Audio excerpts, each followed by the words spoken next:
नमस्कार दोस्तों, जय हिंद, वंदे मातरम, इंकलाब जिंदाबाद। मैं दिलीप कुमार आपके अपने स्मार्ट क्लासेस में आपका स्वागत करता हूं। उम्मीद करता हूं आप बढ़िया और आपकी तैयारी भी जबरदस्त चल रही होगी। जो भी साथी स्मार्ट क्लासेस के चैनल से पहली बार जुड़ रहे हैं वो स्मार्ट क्लासेस के चैनल को सब्सक्राइब कर लें। वीडियो को लाइक और शेयर ज़रूर करें और कमेंट बॉक्स में ज़रूर बताएं कि आपको किस तरह की वीडियो की ज़रूरत है। तो साथी, जो भी साथी competition level, SSC, bank, railway इत्यादि की तैयारी कर रहे हैं वो सभी साथी स्मार्ट क्लासेस के चैनल से जुड़ना ना भूलें। चलते हैं क्वेश्चन की तरफ। निम्नलिखित में से वह अकेली रानी कौन सी थी जिसने दिल्ली पर शासन किया? Option Razia Sultan, option B Chand Bibi, option C Mehrunnisa, option D Hazrat Mahal. तो इसका आंसर है option A Razia Sultan. Question number next है, रजिया सुल्तान किसकी बेटी थी? तो ऑप्शन है इल्तुतमिश की, ऑप्शन बी कुतुबुद्दीन ऐबक की, ऑप्शन सी नासिरुद्दीन की या ऑप्शन डी बलबन की। तो इसका आंसर है ऑप्शन ए इल्तुतमिश की। क्वेश्चन नंबर नेक्स्ट, वे दो वंशज कौन थे जिन्होंने खिलजी शासकों से तत्काल पहले और बाद में शासन किया था? ऑप्शन ए गुलाम तथा लोधी, ऑप्शन बी सैयद तथा लोधी, ऑप्शन सी गुलाम तथा तुगलक, ऑप्शन डी तुगलक तथा लोधी। तो इसका आंसर है ऑप्शन सी गुलाम तथा तुगलक। तो इसका सारांश है, खिलजी शासक 1290 से 1320 तक रहे थे। इससे पहले गुलाम वंश रहा था जो कि कुतुबुद्दीन ऐबक ने स्थापित किया था। इसका वास्तविक संस्थापक मैंने आपको बताया था इल्तुतमिश। ये है 1206 से 1290 तक, 1206 से 1290 तक। तथा खिलजी शासकों के बाद तुगलक वंश आया था 1320 से 1412 तक। इसके बाद चलते हैं अगले क्वेश्चन की तरफ। दिल्ली के खिलजी सुल्तान थे? Option A Mongol, option B Afghan, option C Turk, option D एक जात कबीला।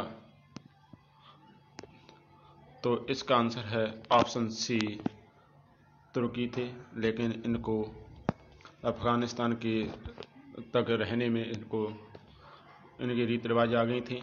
तो देखते हैं, खिलजी मूलतः तुर्क थे परंतु अफगानिस्तान में दीर्घ काल तक रहने के कारण इन्होंने उस देश की आदतों और रीति रिवाजों को अपना लिया था। उनमें से कुछ मोहम्मद गौरी और महमूद गजनवी के सैनिकों के रूप में भारत आए। मध्य एशिया और अफगानिस्तानों में मंगोलों की उथल पुथल के फलस्वरूप इस जाति के अनेक लोग शरणार्थी के रूप में भारत आए थे। जातीय दृष्टि से खिलजी तुर्क थे। क्वेश्चन नंबर नेक्स्ट, दिल्ली के किस सुल्तान ने एक बेरोजगार विभाग, एक दान विभाग और एक परोपकारी चिकित्सालय की स्थापना की थी? Option A Firoz Tughlaq, option B Muhammad Tughlaq, option C Alauddin Khilji, option D Balban. तो इसका आंसर है ऑप्शन ए फिरोज तुगलक ने। चलते हैं अगले क्वेश्चन की तरफ। फिरोज तुगलक ने एक रोजगार विभाग, एक दान विभाग और एक परोपकारी चिकित्सालय की स्थापना की थी। क्वेश्चन नंबर नेक्स्ट, स्वयं को दूसरा सिकंदर कहने वाला सुल्तान था? Option A Balban, option B Alauddin Khilji, option C Mohammad bin Tughlaq, option D Sikandar Lodhi. तो दूसरा सिकंदर कहने वाला था यानी अलाउद्दीन खिलजी, ऑप्शन वी। चलते हैं अगले क्वेश्चन की तरफ। तो इसका सारांश है, अलाउद्दीन खिलजी स्वयं को दूसरा सिकंदर यानी सिकंदर सानी कहता था। यह खिलजी वंश का सबसे योग्य शासक था। इसने यामिन उल खिलाफत, नासिरी उल मोमिनी की उपाधि ग्रहण की थी। चलते हैं अगले क्वेश्चन की तरफ। किसके शासनकाल में सबसे अधिक मंगोल आक्रमण हुए? Option A Balban, option B Alauddin Khilji, option C Mohammad bin Tughlaq या ऑप्शन डी फिरोज तुगलक। तो इसका आंसर है ऑप्शन बी अलाउद्दीन खिलजी। चलते हैं अगले क्वेश्चन की तरफ। देखते हैं सर्वाधिक मंगोल आक्रमण अलाउद्दीन खिलजी के शासनकाल में हुए, जिनमें से प्रमुख थे दावा खान यानी 1297, कुतुल उग ख्वाजा यानी 1299 में। चलते हैं अगले क्वेश्चन की तरफ। सल्तनत बस की विशालतम स्थायी सेना जिसका भुगतान सीधा राज्य द्वारा किया जाता था बनाई थी? ऑप्शन ए इल्तुतमिश ने, ऑप्शन बी अलाउद्दीन खिलजी ने, ऑप्शन सी मोहम्मद बिन तुगलक ने, ऑप्शन डी सिकंदर लोदी ने। तो इसका आंसर है ऑप्शन बी अलाउद्दीन खिलजी ने। Question number next.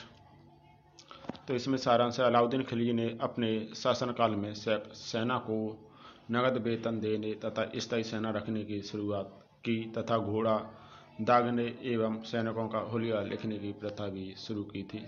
Number next. Malik Kafur general था? ऑप्शन ए सिकंदर लोदी का, ऑप्शन बी कुतुबुद्दीन ऐबक का, ऑप्शन सी अलाउद्दीन खिलजी या ऑप्शन डी हुमायूं। तो इसका आंसर है ऑप्शन सी अलाउद्दीन खिलजी का।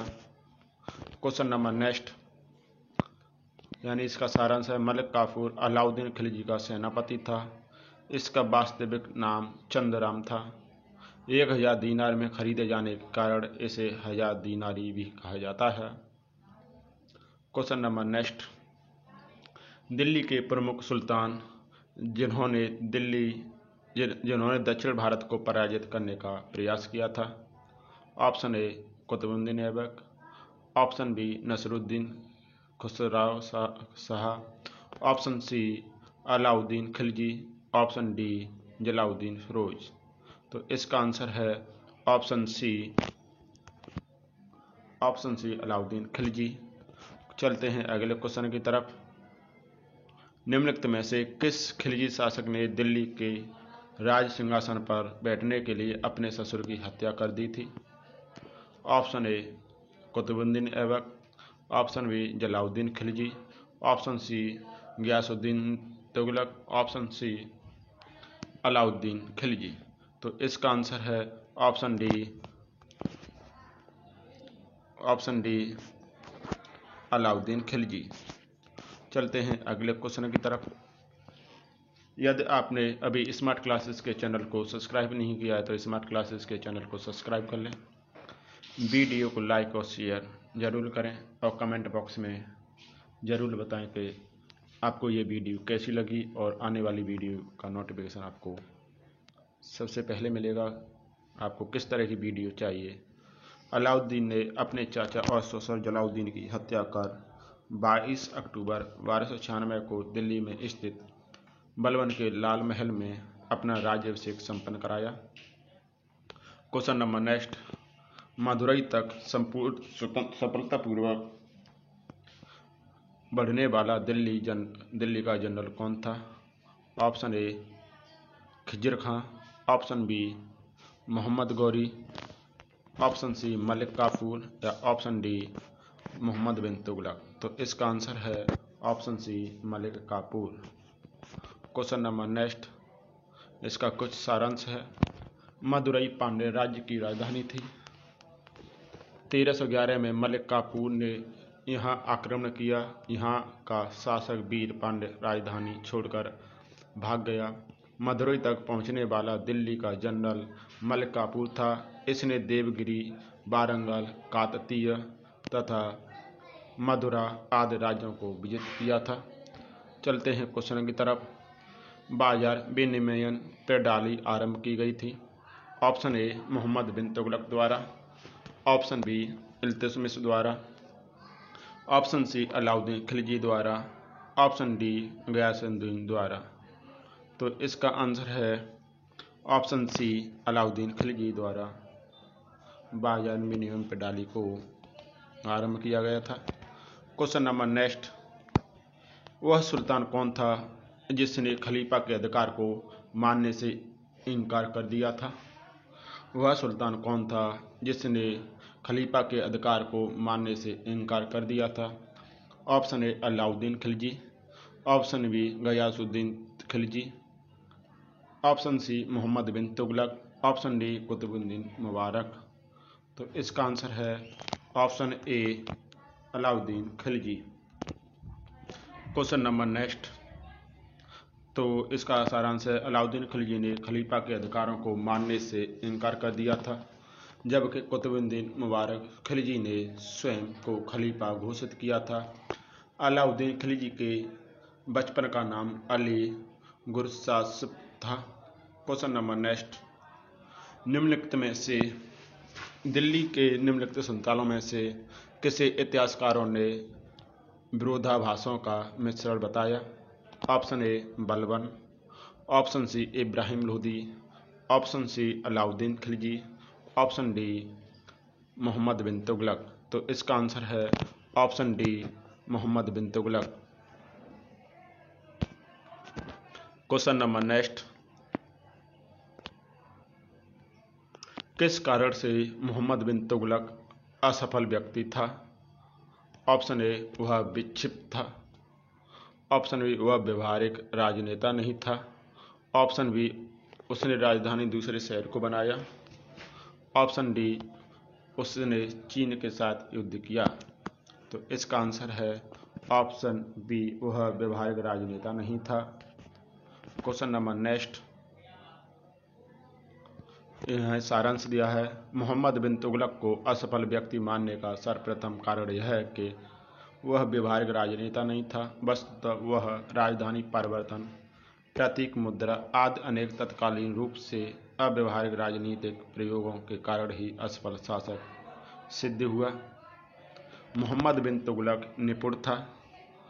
ऑप्शन ए कला में, ऑप्शन बी संगीत में, ऑप्शन सी सुलेखन में, ऑप्शन डी दर्शन में। तो ये प्रमुख था ऑप्शन डी दर्शन में। क्वेश्चन नंबर नेक्स्ट है, तो मोहम्मद बिन तुगलक दिल्ली सल्तनत के सुल्तानों में सर्वाधिक विलक्षण व्यक्तित्व वाला शासक था। वह अरबी तथा फारसी का महान विद्वान तथा ज्ञान विज्ञान की विभिन्न विधाओं यथा खगोलशास्त्र, दर्शन, गणित, चिकित्सा विज्ञान, तर्कशास्त्र आदि में परंपरागत था। क्वेश्चन नंबर नेक्स्ट, सन 1329 और सन 1330 के बीच किसने तांबे के सिक्कों के रूप में प्रमाण स्वरूप मुद्रा प्रचलित की थी? Option A Alauddin Khilji, option B Ghiyasuddin Tughlaq, option C Mohammad bin Tughlaq या ऑप्शन डी फिरोज तुगलक। तो इसका आंसर है ऑप्शन सी मोहम्मद बिन तुगलक। चलते हैं अगले क्वेश्चन की तरफ। कुतुब मीनार को जैसे हम आज उसे देखते हैं अंततः पुनर्निर्माण किया गया था। ऑप्शन ए बलबन द्वारा, ऑप्शन बी अलाउद्दीन खिलजी द्वारा, ऑप्शन सी सिकंदर लोदी द्वारा, ऑप्शन डी फिरोज तुगलक द्वारा। तो इसका आंसर है ऑप्शन डी फिरोज तुगलक द्वारा।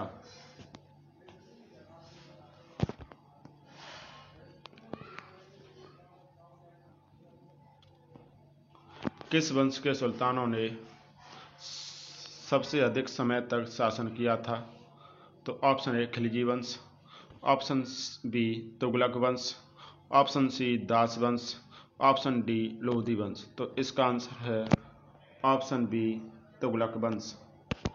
क्वेश्चन नंबर नेक्स्ट, तो इनका शासनकाल है।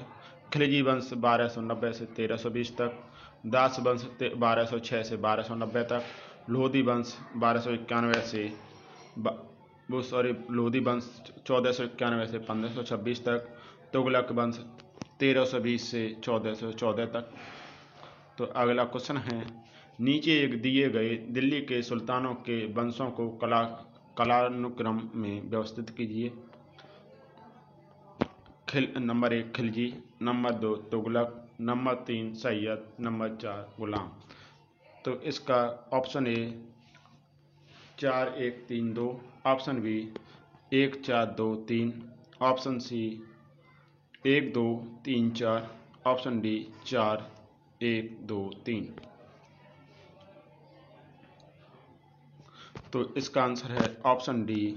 पहले आएगा गुलाम वंश, उसके बाद खिलजी वंश, फिर तुगलक वंश और लास्ट में आएगा सैयद वंश। यात्री इब्न बतूता कहाँ से आया था? तो option A Morocco, option B फारस, ऑप्शन सी तुर्की या ऑप्शन डी मध्य एशिया। तो इसका आंसर है ऑप्शन ए मोरक्को। चलते हैं अगले क्वेश्चन की तरफ। इसमें कुछ सारांश है। इब्न बतूता मोरक्को का निवासी था। विभिन्न देशों की यात्रा के बाद वह 1333 में मोहम्मद बिन तुगलक के शासनकाल में भारत आया। सुल्तान ने इसे दिल्ली का काजी नियुक्त किया। 1342 में मोहम्मद बिन तुगलक ने इसे अपने राजदूत के रूप में चीन भेजा। स्वदेश लौटने पर इसने रहेला नामक ग्रंथ में अपने यात्रा संस्मरण का संकलन किया। क्वेश्चन नंबर नेक्स्ट है, इब्न बतूता किसके शासनकाल में भारत आया था? तो option A Iltutmish, option B Alauddin Khilji, option C Mohammad bin Tughlaq या ऑप्शन डी बलबन। तो इसका आंसर है option C Mohammad bin Tughlaq. Question number next, निम्नलिखित का मिलान कीजिए। सूची 1 और सूची दी है। तुगलकाबाद किला, बी में दिया है लाल किला, फिर दिया है Hauz Khas the city of Siri. Number सूची 2 में दिया है number 1 Alauddin Khilji, number 2 Shahjahan, number 3 Firoz Shah Tughlaq option और नंबर 4 गयासुद्दीन तुगलक। तो किसने कौन सा किला बनवाया था? इसका ऑप्शन दिए हैं।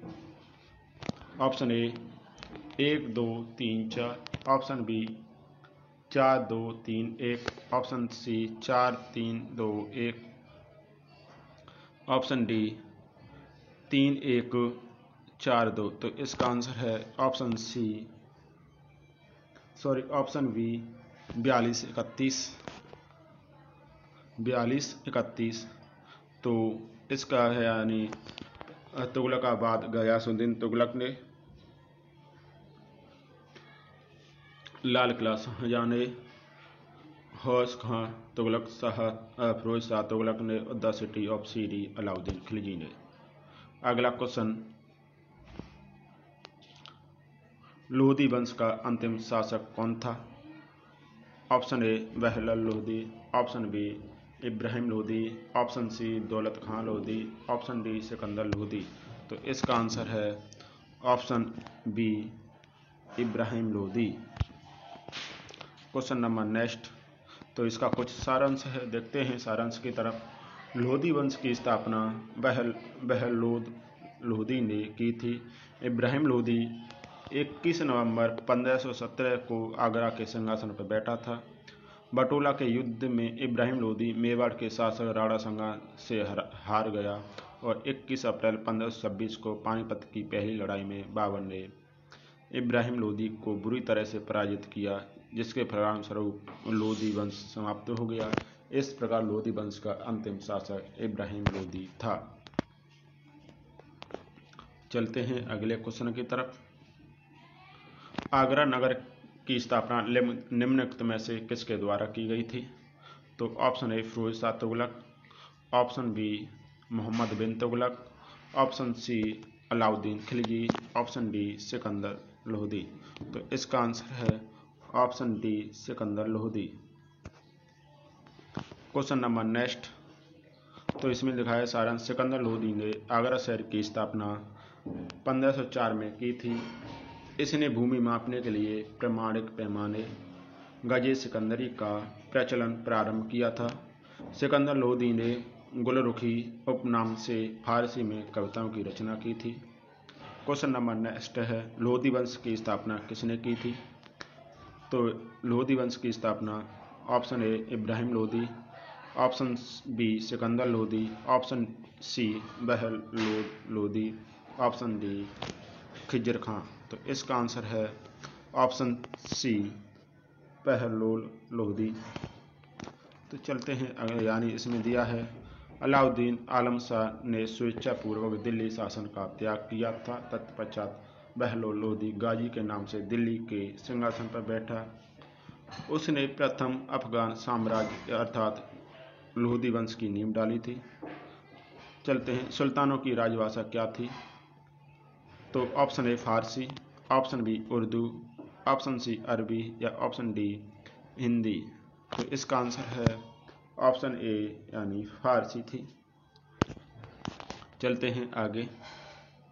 तो आगे हम कल लेकर आएंगे आपको सूफी संत और भक्ति आंदोलन के कुछ महत्वपूर्ण क्वेश्चन जो कि परीक्षा के मद्देनजर रखते हुए बहुत ही इम्पोर्टेंट हैं।